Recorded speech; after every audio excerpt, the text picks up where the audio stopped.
Welcome to this edition of Faking Star Wars Radio. It's another one of our fantastic interview editions, and I'm here with the vivacious, the lovely, the elegant, and the incarnation today I'm seeing before me looks like it's from, I'm not going to say Game of Thrones. You'll have to give me a little help on that. Oh, let me give you a little help on that. There we go. Yes. From the Mandalorian itself, we have the blacksmith lady, I guess, as you call it, or what do you call it? The armoress, I guess? The armorer, yeah. Yes. This is actually one of my favorite new characters in the Mandalorian, so I'm really happy that you decided to give us a glimpse into that costume. But I'm here with the lovely Evie. We call you Evie, right? Mm-hmm. Now, is that a Pokemon reference, or is that a reference to something else? So it's a reference to something else. I had originally thought that it'd be cool to make my name Ev Cosplay. That was already taken, so I just shortened it a little bit. Cool. It's pretty easy to go by. So nice. Doesn't really have a fun story. Oh, that's okay. My name I found in a fortune cookie, so that's where I got Duper from anyway. So that's a good fortune cookie. Yeah, I was very fortunate. So. Well, we're just curious, Evie, how did you get connected with faking Star Wars? Because generally, very attractive females run in terror at the very mention of our name. So, so I was participating in the Plaid FX cosplay contest they had a couple weeks back, and with my Armorer cosplay, and I got your Instagram account followed me and liked a bunch of my photos, so I checked them out and I was like, oh, cool. And I guess you did say you like sewing, and I noticed on your Etsy account, I will let you plug that. You did your research. You've been crocheting, I guess, some stuff from different properties. So how does that play into your cosplay? I mean, are these separate, or are these two different hobbies start to merge for you? Oh, okay. So on my Etsy store, I have some embroidery patches from Horizon Zero Dawn, and then some just other embroidery patches that I've made. One of my more prominent signs of nerddom that I display, I'm making a patch jacket. So it's just like a big green army jacket. And on the back, I have all these patches. And my goal is to have one for each cosplay that I do, because I think that's kind of fun. But I realized you can't just go and buy a Horizon Zero Dawn patch because it doesn't exist. So I started making some. And the embroidery, I bought an embroidery machine. Actually, my husband bought me an embroidery machine for my birthday last year. And so I was able to start making my own designs, which has been really cool because I definitely could not make those by hand. And I've been able to also incorporate those embroidery bits into a whole bunch of different costumes, because that does add a nice textile type effect to things. It's kind of like different layering and different details, sort of, I guess, right? Yeah, it's different layering. It has different detail. I was able to participate in the Crown Championships of Cosplay last year, which I thought was ridiculous.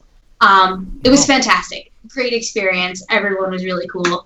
But I was just more or less shocked that I got in, having a year of cosplay experience. And I was just like, we're just going to go for it. So I made Evie Fry, and she has some lovely embroidery. Check that out on my Instagram if anyone's curious. But it was just so much that I had embroidery everywhere on that thing. Wow. So for you, how do you balance those two interests? I mean, Star Wars, cosplay, which one comes first in your life? Which one do you bow down to and serve as master and lord? So let's see. I got interested in Star Wars way before I was interested in cosplay. I started watching Star Wars special editions when I was a kid, and then I've seen all the Star Wars in the theaters. Of course, I have opinions about the recent trilogy, but we don't have to go into that. Oh, we want to do that. We definitely want to do that. Our goal is to try to offend as many people as possible. So talking about the sequel trilogy, The Last Jedi in particular is one of our greatest joys. What were they thinking? So now I'm going to have to mansplain Star Wars to you. I hate doing this. Do I get to interrupt? Absolutely. But I guess, as one who hated the prequel trilogy, the sequel trilogy was a breath of fresh air, I guess. So, I think we can all agree at least that some of the stuff in Attack of the Clones was extremely cringy. Cringe is a good word for it. Then the prequel trilogy, I mean, which costume would you choose to cosplay at your next event if you went to Celebration or whatever? So I am fond of two dresses. I'd probably go for Queen Amidala's parade dress at the end of episode 1, the big white one with the weird parasol thing. Oh, yeah. I think that one's very fun. I could definitely make some kind of glowing plasma ball to hand around to people. That would also be fun. And then I think everyone just really likes Padme's lake dress that she wears in Attack of the Clones. It's the very flowy, rainbowy kind of one. It's lovely. That kind of gold fabric, yeah. Oh, yeah. Nice. That's just kind of like a bucket list kind of thing. How about the original trilogy? Like a cosplay from that? Yeah. Boba Fett? maybe Jabba the Hutt? No? I'll leave that one to you. So the question is have you done that? Have you dressed up as a convention and tried to find a slave Leia? Because that is a thing. Right. Yeah, I'm sure it is. I tend to avoid those big events because, as you know, as you can see, wearing my helmet, people try to take my helmet off all the time because they know that when they take my helmet off, there's just another helmet underneath. And it just gets tiring from having people coming up to me all the time asking for my autograph, asking me to sign their baby's forehead. So I tend to avoid those events as a general rule because I'm getting older now and I just don't have the stamina for it, if you know what I mean. Would you go as a slave Leia? That's very politically not popular right now to talk about slave Leia costumes, although I'm sure there are some people who would be overjoyed if you did do that, your husband probably included. What other costumes that are more politically correct, I guess, these days would you enjoy doing? So from Star Wars, I do actually really love Zori Bliss from The Last Jedi. I thought hers was cool. I actually got her. From the sequel trilogy. Oh, yeah. So I do have my Zori Bliss Funko. She was I actually watched The Last Jedi before I saw The Mandalorian. I binge watched the entire Mandalorian with my husband and some of his friends New Year's Eve. And so I saw Zori Bliss and I'm like, man, she's cool. She's really, really cool. And then we watched The Mandalorian. I was like, okay, the armor is pretty sweet also. Definitely got to do her at some point. And then at C2E2 this year, my husband dressed up as the full Mandalorian. Like, he went full Beskar, and I helped him make all of that, and we did the props. I actually have his pulse rifle hanging out right here. Oh, yeah. Hold that up for us. Let us see that weapon. How did you make that? Oh, okay. So this is 3D printed. There were a whole bunch of individual pieces. It is exactly 69 inches long. There you go. I did measure it. It's taller than me. So we 3D printed it. It's attached with a couple of steel rods in the middle, and then I actually painted the entire thing. Obviously, you do like a base layer of spray paint, and then I did all of the details in some just acrylic paint from Cloud FX. And then if you want to be real fancy, we actually got a little EV props thing here. That's my husband's cosplay Insta account. Oh, that is really sweet. Nice. Do random crafts or like try to sew something, but it was like really boring stuff like I'm sewing a table runner or some curtains or like I made my Christmas decorations. But I think making something, like I made the armorer's apron. So let's see there. So what's the armor the gold plate? What's that made out of? Oh, so this is actually a not a failed 3D print, but this is a 3D print that we made for my husband's Beskar. And we didn't like the finish on it because depending on how you print something, you have like little layer lines.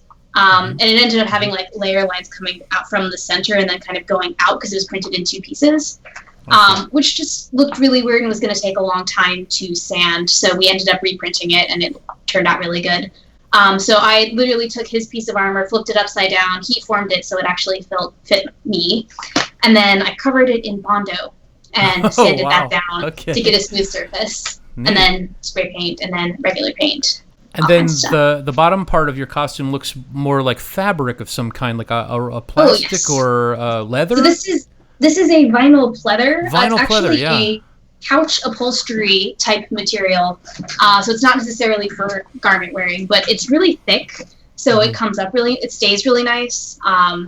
And if you're looking for some kind of more authentic looking like leather corsetry or something, thicker fabric's the way to go. So that kind of evokes a little bit the feel of, say, the robe that Emperor Palpatine wears in The Rise of Skywalker, or in Attack of the Clones and Revenge of the Sith. I think they actually had a sort of plasticky, vinyl, resiny, plastic pleather material that they used for that garment as well. So it seems like you're on the right track with this, experimenting and trying new things. So maybe you have a future career working for Lucasfilm under Kathleen Kennedy. humanities watch. In being a well-respected cosplayer, how has that affected sort of? I mean, you have a husband who you're obviously very devoted to. I mean, has there been instances where he had to sort of step in at a conference and say, "Hey, man, she looks like she's some fantasy creature from a video game, but she's my wife. Leave her alone." I mean, has that ever been an issue that you've had to deal with at all? I've had honestly fairly few experiences with people being unusual, which I think is nice. I think one time I did have a guy that kept posting on my Instagram page whenever I would post a picture. He'd just be like, "I will see you, it's C2E2." And I just wouldn't comment on it because yeah, dude, I mean, I posted my lineup. I said, I'm going to be these characters on these days. Right. I'm going to be there. But it's a really big convention. There's 5,000, 10,000 people that go to that. Yeah. And he kept being like, "I will see you there." And I'm I just kind of ignored him. Dude actually found me. Oh, okay. So he was very polite in person. Okay. He asked for a photo, and he just kind of kept babbling a little bit. I felt like he was just nervous. Right. He complimented me on my Twitch streams, which I have not streamed on Twitch, so that was interesting. I've kind of considered it. I think that could be a cool thing to do. Maybe I could stream me making some stuff because I sometimes find it interesting to watch people do that. Or a YouTube video of the making of the costume. Sure, that'd be interesting. Yeah. After a minute of him talking to me, my husband was standing right up, literally 5 feet away, just and he was in his Mando costume. And he was just so I couldn't see his face or anything, but Right. I told him about this guy in advance, and he was just kind of oh. And then when there is a strange dude with a neck beard and pizza in their beard, it can be very uncomfortable. The smell can be just overwhelming. I was at a cosplay convention as myself playing Duper, and a young cosplayer woman actually came up to me and accosted me and wanted to just pick me up like almost like a baby and get her picture with me, and I didn't know what to say. I was overwhelmed. What about some of the worst attempts? Maybe when you're just starting out, or something that maybe was just more time than it was worth, or the worst failure you can think of in this vein. I did a Dr. Ziegler's Mercy skin at C2E2, and it came out pretty nice. We made these amazing large wings. They had transparent stuff so you could see through them, and it came out really cool. But they were so uncomfortable to walk in. They were not light. So that was, and they were also really hard to maneuver in a crowd in because they stuck out behind me, but for 4 feet, and they would just flop every time I took a step. So that wasn't great. Right. But they look cool. I've always fantasized about cosplaying as the Sarlacc pit, and having these 80-foot tentacles just going with me throughout the convention floor, tripping and tying up everybody for the entire day. You can demand sacrifices. Yes. And also snacks. I mean, that's pretty good, right?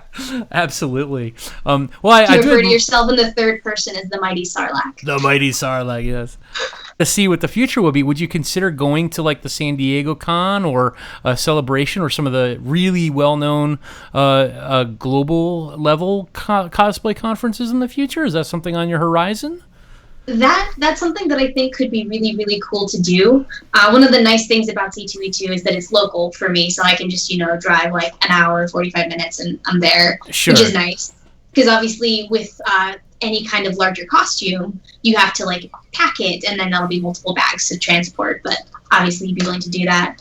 I definitely do Star Wars Celebration. I think that'd be cool. They had it here in McCormick Place last year. Yes, we were there. We recorded every day live from the convention floor. So nice. Yeah, I had a bunch of friends that went, and because it was just a month after C2E2 that year, I hadn't planned or bought tickets or anything, and then I saw all my friends going to it, and I was like, man, that would have been so cool. But at the time, I didn't have a Star Wars cosplay either, so I had to make one.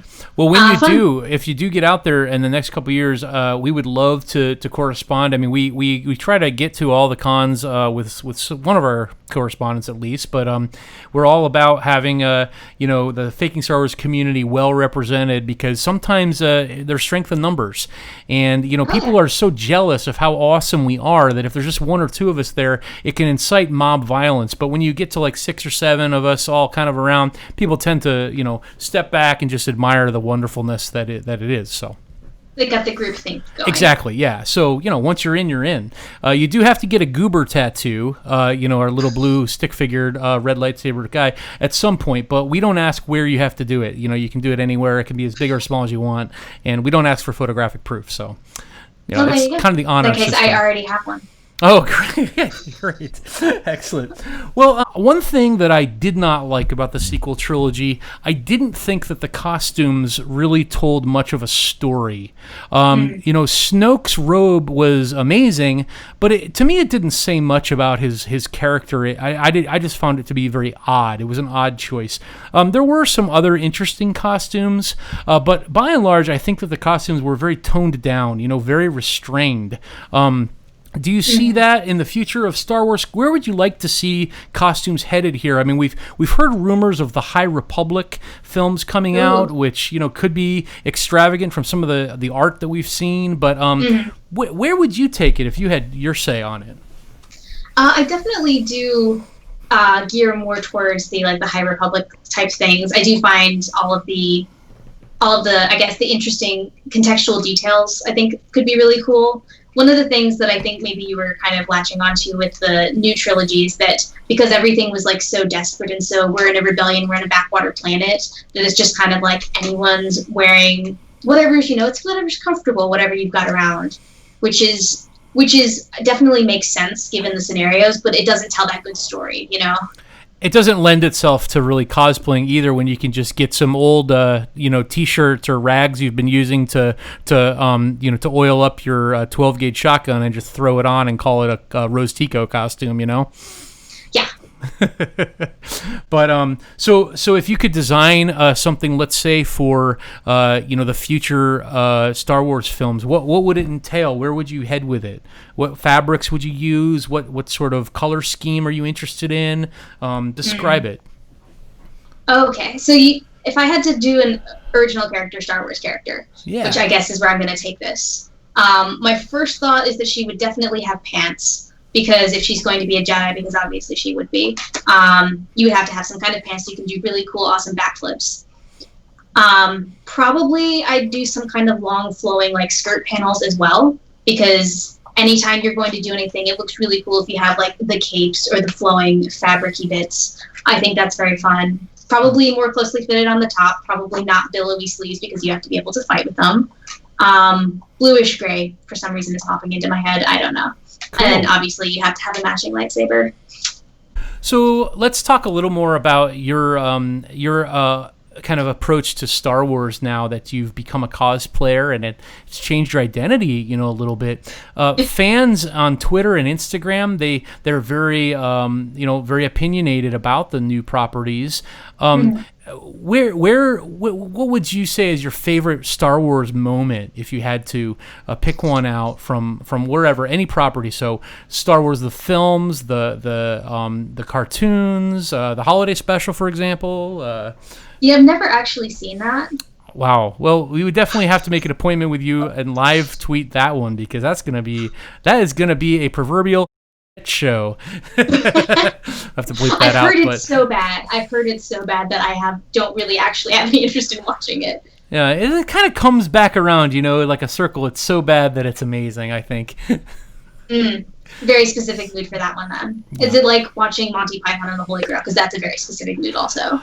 It's just surreal. I mean, I think the fact that I was alive when it came out and now watching it again later, I mean, it's just hard to understand how the hell did this get made? It's just so bonkers. To imagine something like that coming out today is just so beyond anything you could imagine. It's fantastic. So, but... anyway, B. Arthur has a great appearance in it, though. Oh, all right. Well, that'll be a surprise. Yeah. Okay, so favorite Star Wars moment. Yeah. This is like someone asking you, what's your favorite flavor of cake is, and you just forget any kind of cake you've ever eaten. I know. I like to do this to people, when they come in, I warm them up, make them feel like they're home, and then ask them a question that they won't be able to answer. Well, I'll go pretty basic then. The first thing that popped into my head, because I'm wearing the armor costume, is when she basically takes out an entire squadron of stormtroopers in the episode of The Mandalorian. Because that's really awesome. That is such a great scene. The choreography and just the tone of that scene, amazing. Have you watched any of the making of Mandalorian on Disney Plus that's come out in the last few weeks about the show? So I watched the first 2 episodes of that. I'm kind of slow about watching my shows usually. Yeah, it's not like amazing. It's sort of self-congratulatory at times. Big surprise there, Disney Lucasfilm. But they take a page out of our own book, I guess, here at Faking Star Wars. But I just thought it was such a risk to tell what really amounts to a simple story. It's basically man finds baby, man loses baby, man gets baby back, and man tries to keep baby safe, and that's not the typical plot line you find for Star Wars, but I think because of that simplicity, it allowed for those really intense moments like the Armoress's combat scene. Do you think she'll be back in Mandalorian season 2? I think so, yeah. Where do you see her plot line going as a character? What would you like to see her do? So I think that it's very interesting that they have her as the head of the tribe or the head of the clan. Typically, you see that as more of like a patriarchal world than a matriarchal world. So I thought that was kind of fun. I do think she'll be back. In what role? I feel like she's going to come in at some point and just swoop in and save Mando and Baby Yoda. Right. Which right. I also have a theory that Baby Yoda is a girl. So we'll see about that. Oh yeah, well we haven't seen his peepee yet. So and he might be trans anyway. He may be gender non-binary. So let's not be so quick to judge his gender or assign it. I don't think either. So there, I was thinking I had a plot twist. Yes. Well, you're right. They haven't gendered him yet. So this is going to be very exciting. Maybe Yoda's entire species is gender bimorphic. Maybe Yoda himself was able to change his gender like the snap of one of his little green fingers. He just didn't do it in any of the movies that we saw. Maybe it takes energy. Yeah, force energy, right? If he does it too many times, he just evaporates in a big puff of green smoke. That's what happened in Return of the Jedi. Yes. Right at the end of Return, he's like, Luke, after gender had changed, gone with the Force I will go. Yes, anyway. Oh dear, I'm going to hell. Have you gotten the chance to explore some of the Disney theme parks at all? I mean, you seem to have a lot of keen interest in Disney and Star Wars properties. Are you keen to go to Galaxy's Edge in the future, or? Yeah, I think that would be a really, really cool thing to check out. I haven't gone to Disney since I was a kid. So yeah. I'm sure they have a lot of stuff to check out. I've seen some friends that go to Galaxy's Edge and they posted their pictures and it looked really, really, really cool. I had an opportunity to maybe go because I happened to have been in Anaheim last year. And I was like, it's really expensive. I don't want to go for 3 hours because I didn't have much time. Right. And I decided not to go because it was like $100 to go for 3 hours. I'm like, wow, that's a lot. And you would feel sad at the end because you would stand in line for one thing that you had to pay $50 for to do anyway at the end of 3 hours, and you'd be like, well, I just paid $150 to do one thing. Yeah, although I have found myself regretting not going a little bit since COVID hit, because I kept thinking, man, I don't know when I'll get the chance to go again.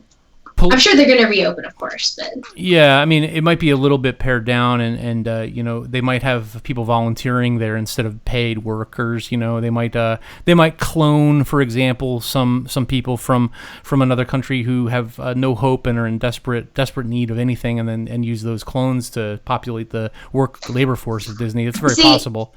What you just need to do. This is all the face protection you need right here. Right.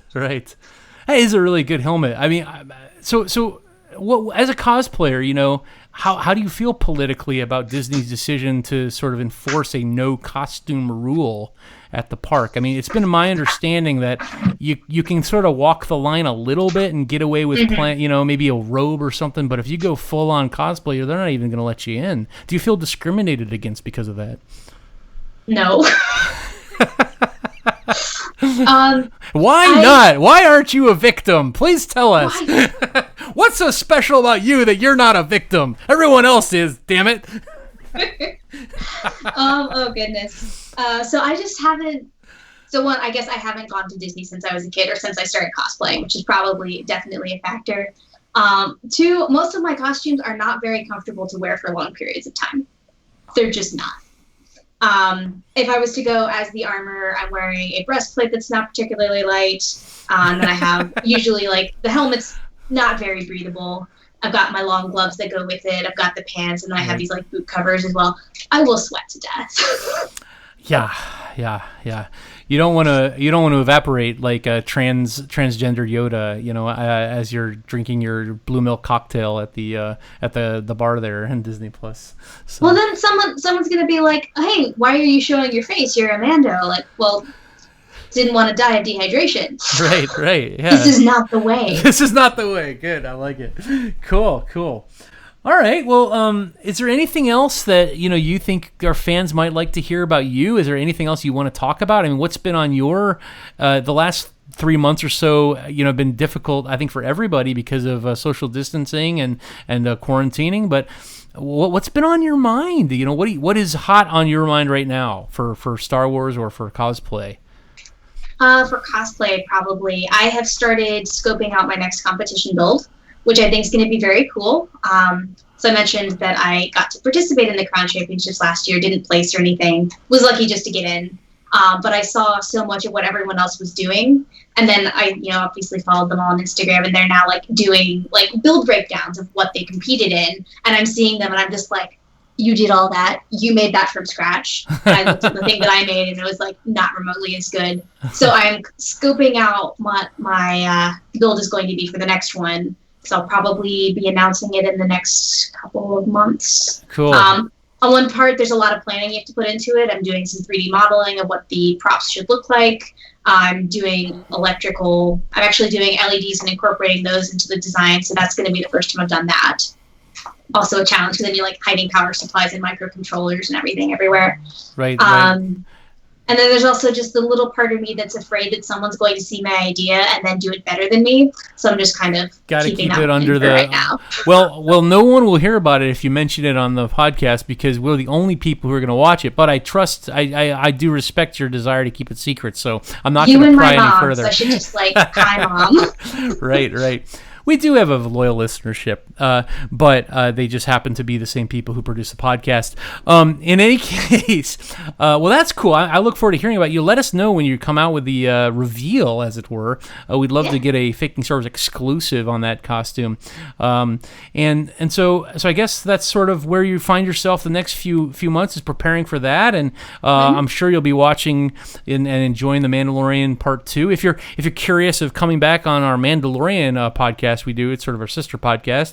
Would love to have the Armoress come back and discuss that with myself and Gemma the Hutt, who is a correspondent we have here. But how can fans reach out to you, get your gear, buy your embroidery, find you on Twitter, Facebook, AOL.com, Geospace, whatever? MySpace. Yeah. MySpace. So you can find me on Instagram at Ev Cosplay. Do you do like graphics? You can like put it right here. I could try to do that. If not, I can just look really, really weird. And put your hand right there, and then I'll pretend to put it in for you. Yeah. So at Ev Cosplay at Instagram. Yeah, Ev_cosplay because Ev Cosplay was taken. You can check out my husband. He posts Mando stuff on at Ev Props, and he makes some cool stuff too. Mm-hmm. Well, he made that gun, right? Well, he was involved in the making of that gun, I guess. He 3D printed and did all of the difficult parts on that gun. I just got to paint it, which is my fun thing to do. Cool. Actually, fun fact, that's why I made the armorer costume, because he was walking around as the Mandalorian all 3 days at C2E2, and the last day I was just hanging out with him because I was really, really tired. And I was Black Widow, and people kept coming up to us being like, "Can I take a picture of the two of you together?" I'm like, "I'm Black Widow. He's the Mandalorian. We don't go together." Right. So I was just like, I gotta be the armorer now so that we can match. And also, first couple's costume, I think it's really cute. Oh, that is adorable. So, very good. Well, Evie, it has been my absolute pleasure to have you on. Is there anything else you'd like to tell our fans out there in the faking universe? No. Keep enjoying Star Wars. I think it's awesome. And make anything you ever think, hey, that's cool, I wish I could do that. Just try it. You might be surprised. Cool. Great.